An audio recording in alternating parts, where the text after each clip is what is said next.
I'm not sure if any of you have recently tried to run VR on an AMD GPU, but in my experience, it's been pretty rough. Compared to an NVIDIA GPU, I see a ton of stuttering, frame rate, frame time inconsistencies, and just overall jankiness compared to a comparable NVIDIA GPU. But why? But why though?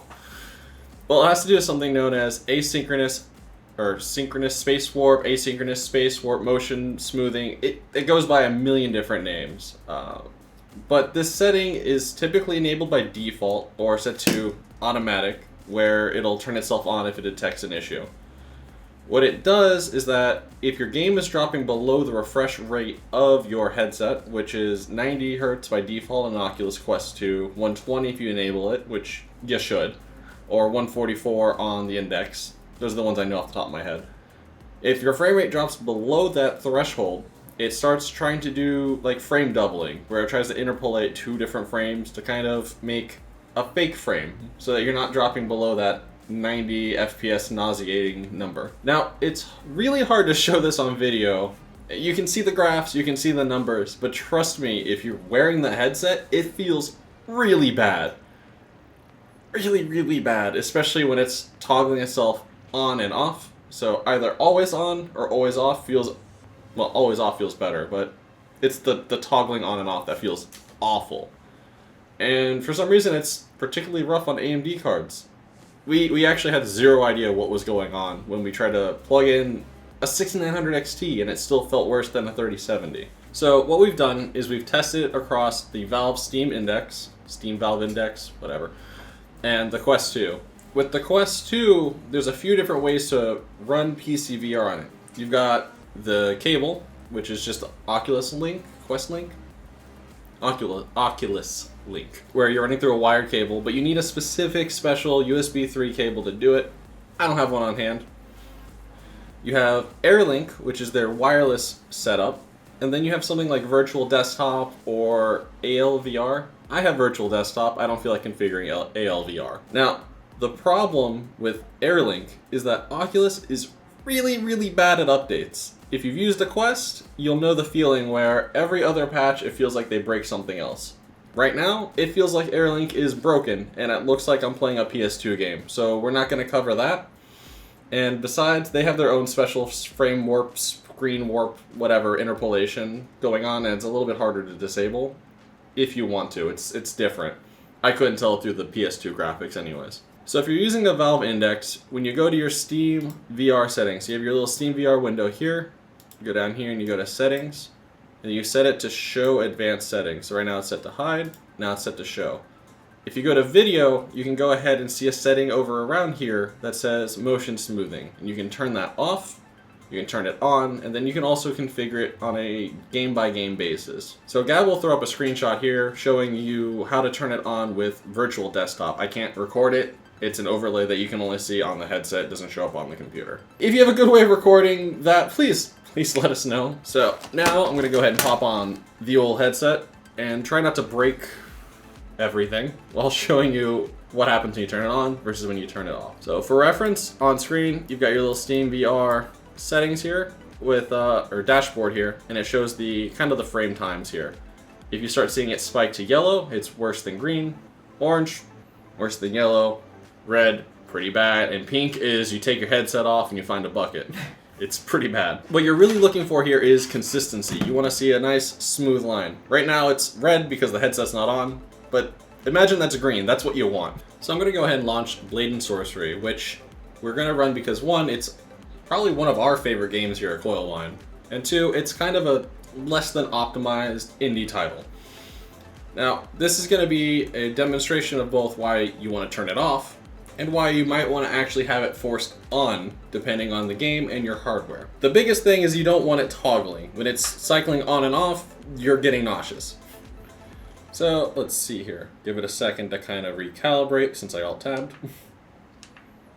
Come on, buddy, you can do it. Where are we working with here? Right now, it is set to automatic. And here we go. You got that little green graph, and it shows the yellow lines on. It's harder to see because they're small, but I can actually see. I turned it on so I can see. So Right now I'm rocking about 100 FPS. Again, you can't see the counter, but I can on my screen here on my headset. So I start charging up my fireball, and you can already see it starts increasing the latency, and I start throwing these suckers. And now you've got a yellow graph with a bunch of red lines everywhere, latency's higher, and your nausea is higher. It's pretty uncomfortable. Settings menu.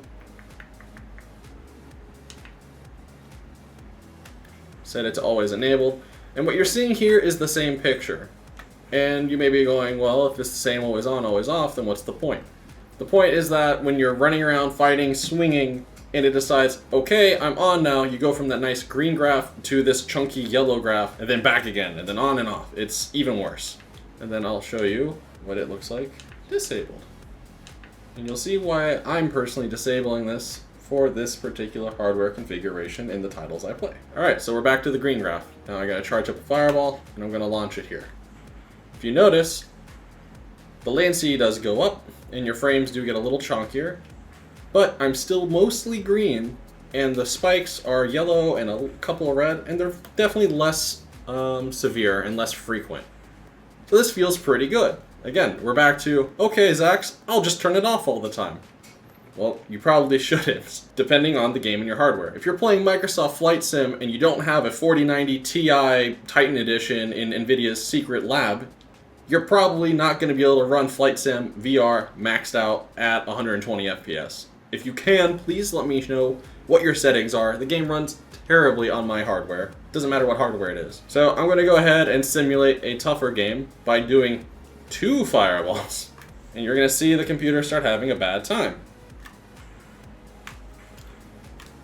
Now we've got a pretty heavy wall of orange. Oh, I felt that one. I'm getting now down to 70 FPS. So this is where you'd really want to have Spacewarp, motion smoothing, asynchronous, whatever. Let's go ahead and turn it back on. Now you see the scary yellow graph we saw earlier is suddenly looking a lot friendlier. Especially because Spacewarp is always active under these settings, under this condition here. I think that's good enough. So, in lower demanding titles, or titles within your power budget, you want to turn this setting off, because why do you want this trying to interpolate frames when you've got frames for days? You want to turn it on if you've got lower end hardware. If I'm trying to run this at a 5500 XT or heck, a Steam Deck, then I definitely want to have this on, because the Steam Deck or a lower end card are going to struggle a bit more with higher end games. And remember, VR games are automatically more demanding because of the resolution. I'm running at almost 4K with this headset. Think about running anything in 4K. You're gonna have some issues there. Now, if you have an NVIDIA GPU, you could probably just leave that to automatic. Personally, I would still change it now that I know about it, but I never really had too much of a problem with an NVIDIA GPU on this setting. I don't know why AMD struggles with it, and I'd be super curious to see what happens when the new Intel GPUs drop and how they react. Because, you know, Intel has really good drivers. So, that's what I have to do to get a good, healthy experience in VR out of my AMD GPU. If you have a similar experience, or some other tips and tricks that you use on your end, let me know in the comments, or hop in the Discord and yell at me in real time. I'm usually active, and I love to, get to know you guys. If you liked the video, leave a like, and, maybe get subscribed. And, we'll see you around next time.